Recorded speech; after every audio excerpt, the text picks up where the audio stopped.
वहीं 1 महीना भी पूर्ण रूप से नहीं हुआ जो ये बदलाव है। 2 महीना नहीं, 1 महीना, मात्र 1 महीना। एक व्यक्ति के साथ जब सारे लोग मिल करके उस काम को करते हैं तो वह काम भव्य रूप धारण करता है। पहले था कि बच्चे 1 बजे के बाद रुकते नहीं थे, दीवार कूद के फांदते थे, बाहर भाग जाते थे। अब वो बच्चे जाना ही नहीं चाहते हैं। विद्यालय में किसी एक व्यक्ति के करने से कुछ नहीं होता है। नमस्कार, मैं नितेश, आप देख रहे हैं लोक ताकत। तो अभी हम गोपालगंज जिला के हजारीलाल उच्चतर माध्यमिक विद्यालय के ऑफिस में मौजूद हैं और अभी मेरे साथ प्रधानाचार्य महोदया मौजूद हैं।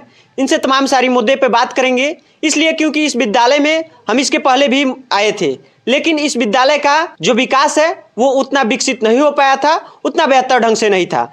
विद्यालय में पढ़ाई तो होती थी, लेकिन बच्चों का शिकायत रहता था कि विद्यालय का जो भी विधि व्यवस्थाएं हैं वो उतनी साफ सुथरा नहीं है। लेकिन मैम जो है काफ़ी कम समय से ये अपना पद संभाली हुई हैं और काफ़ी कम समय में इन्होंने बेहतर काम की हैं। मैम, सबसे पहले आपका बहुत बहुत स्वागत है।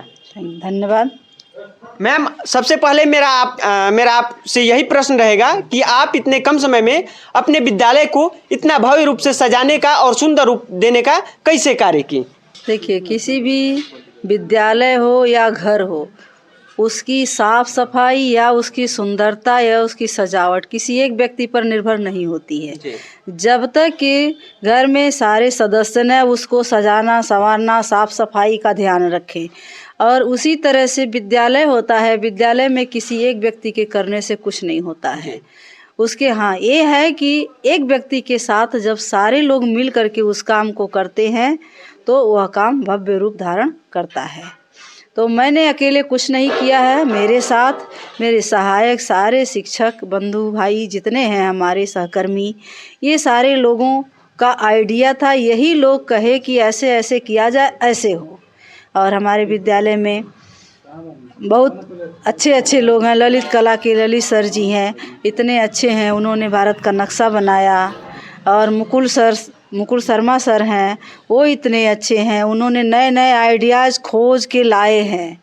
और इसका श्रेय मुकुल शर्मा जी को जाता है, जो वो प्रत्येक जगह पे एक जगह को देखते हैं और कहते हैं यहाँ ऐसा हो तो ऐसा लगेगा, यहाँ ऐसा हो तो ऐसा लगेगा। हमारे सम्माननीय दुबे सर हैं, दुबे सर का उसमें रहता है कि यहाँ ये लिखा जाए, ये सूक्ति लिखी जाए, इस सूक्ति के द्वारा बच्चों को शिक्षा मिल सकती है। हमारे अभिरंजन सर हैं, वो साइंस के हैं, वो उनके नाइट्रोजन बनाया जाए, ये बनाया जाए, ऐसे किया जाए, बच्चों को साफ सफाई सिखाई जाए। तो किसी एक प्रधानाचार्य के करने से नहीं होता है विद्यालय में सारे लोग मिल कर के करते हैं तभी विद्यालय बनता है। ऐसे ही मेरा विद्यालय भी है, सारे लोगों का सुझाव और सारे लोगों का मत मिल कर के जब एक रूप धारण किया है तो इतना वो भव्य और सुंदर बना हुआ है। यानी इस विद्यालय को भव्य रूप देने के लिए, सुंदर रूप से सजाने के लिए सभी सम्मानित शिक्षक का इसमें सहयोग रहा है। यस, सारे लोगों का सहयोग रहा। इस विद्यालय में जो भी छोटे छोटे पौधारोपण किया गया है, क्या बच्चे इसे नुकसान नहीं पहुंचाते हैं?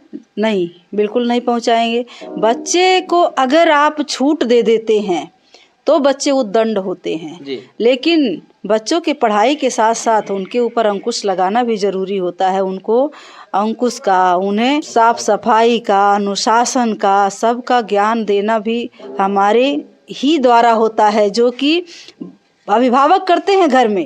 लेकिन सारे अभिभावकों की बात कितने बच्चे मानते हैं? सही बात। बच्चे उसे अपना आइडियल मानते हैं जो वो क्लास में सुनते हैं, उस वाक्य को वो धारण करते हैं जो उनके गुरुजन उनको बताते हैं। बच्चे हमारे कोई नुकसान नहीं करते, नहीं पहुंचाते, नहीं पहुंचाएंगे। और इसके लिए पहुंचाएंगे यदि कोई एक आध, तो उसके लिए मैंने CCTV का व्यवस्था किया हुआ है। उसमें देख करके उनको अगले दिन हम समझाएंगे कि तुमने ये काम किया है। वो समझ जाएंगे कि मैम हमको देख रही हैं, सर हमको देख रहे हैं, फिर वो करना। वो एक उनकी गतिविधियों को यहाँ पे ऑफिस से कंट्रोल किया जाता है, देखा जाता है। हाँ, कंट्रोल किया जाता है। पहले था कि बच्चे 1 बजे के बाद रुकते नहीं थे, दीवार कूद के फांदते थे, बाहर भाग जाते थे। अब वो बच्चे जाना ही नहीं चाहते हैं। अब बच्चे कहते हैं कि हम लोग पढ़ेंगे। वही बच्चे आते हैं जो पहले भाग जाते थे। आज वही बच्चे उपस्थित होकर के पढ़ाई करते हैं और हमारे शिक्षक पढ़ाते हैं उनको। मैम, क्या लगता है कि यदि विद्यालय स्वच्छ रहेगा, सुंदर रहेगा, तो बच्चे और आकर्षित होकर पढ़ाई करेंगे? यस, जहाँ स्वच्छता है, सुंदरता है, वहीं लोग जाना पसंद करते हैं। गंदगी में कौन जाना पसंद करता है? बिल्कुल सही। उत्साह के साथ, दूने उत्साह के साथ जाते हैं और वो उनको लगता है कि अरे मेरा वही विद्यालय है। अब वो घंटों बैठे रहते हैं, घंटों इधर उधर घूमते रहते हैं, एक भी बच्चे भागने का नाम नहीं लेते। और अगर एक आह्वान कर दिया जाए, बुला दिया जाए तो बच्चे चले आते हैं। मैम, शिक्षा संवाद कार्यक्रम में बहुत तमाम सारे अधिकारी मौजूद थे, आपका काफ़ी प्रशंसा किए, उन लोगों को आप क्या कहना चाहेंगी? ये तो उन लोगों का बड़प्पन है जो मेरी प्रशंसा किए। मैं अपनी प्रशंसा के लिए उनको धन्यवाद करती हूँ, लेकिन प्रशंसा के सचमुच के हकदार हमारे सभी शिक्षक हैं। मैं अकेले कुछ नहीं कर पाती, अगर हमारे शिक्षक का सहयोग नहीं रहा होता तो। ये सारे लोग 10-10 बजे रात तक यहाँ रुक के काम किए हैं, मैं नहीं रुकी हूँ क्योंकि मैं बहुत दूर से आती हूँ।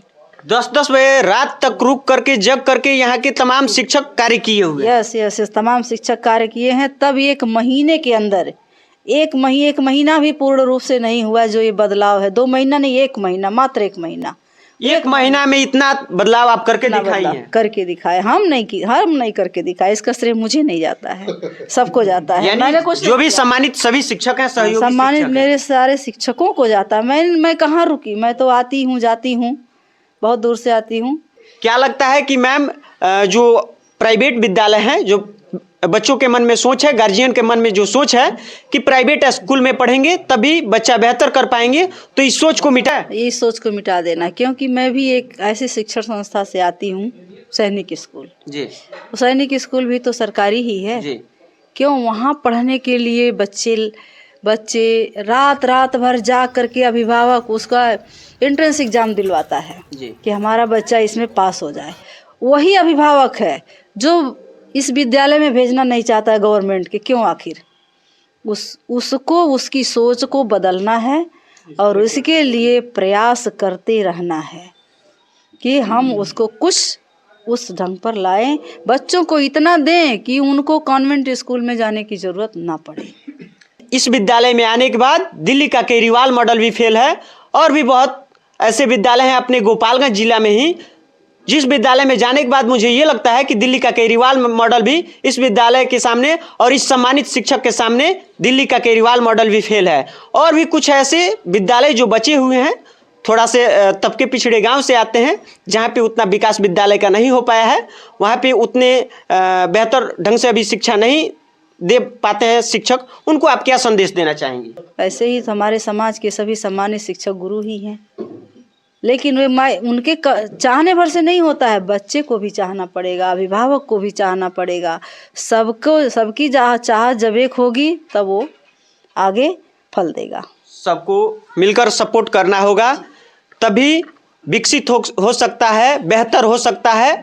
और इस विद्यालय की प्राचार्य महोदय थी, उसी हम शिक्षा संवाद में उपस्थित थे, जहाँ पे तमाम सारे अधिकारी मौजूद थे और काफ़ी मैम का प्रशंसा किए, और तमाम जो भी सम्मानित शिक्षक हैं उनका काफ़ी यहाँ के अधिकारियों के द्वारा प्रशंसा किया गया।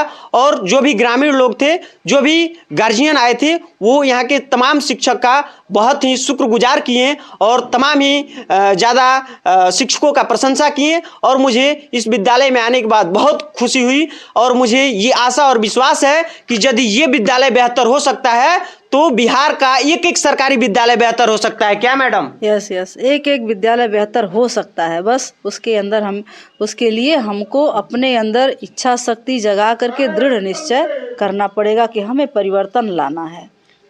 मुझे ये आशा और पूर्ण विश्वास है कि यदि ऐसे सम्मानित शिक्षक के तरह सभी शिक्षकों की सोच हो जाए, ऐसे प्रिंसिपल की तरह सभी सरकारी विद्यालय के प्रधानाचार्य की सोच हो जाए, तो सभी सरकारी विद्यालय विकास की तरफ बढ़ सकता है। और शिक्षक ही ऐसे होते हैं जो कि नया इतिहास रचने का कार्य करते हैं, क्योंकि बेहतर शिक्षा देंगे तभी बेहतर विकास हो पाएगा, और तभी बच्चा बेहतर कर पाएंगे, तभी बिहार राज्य आगे बढ़ेगा।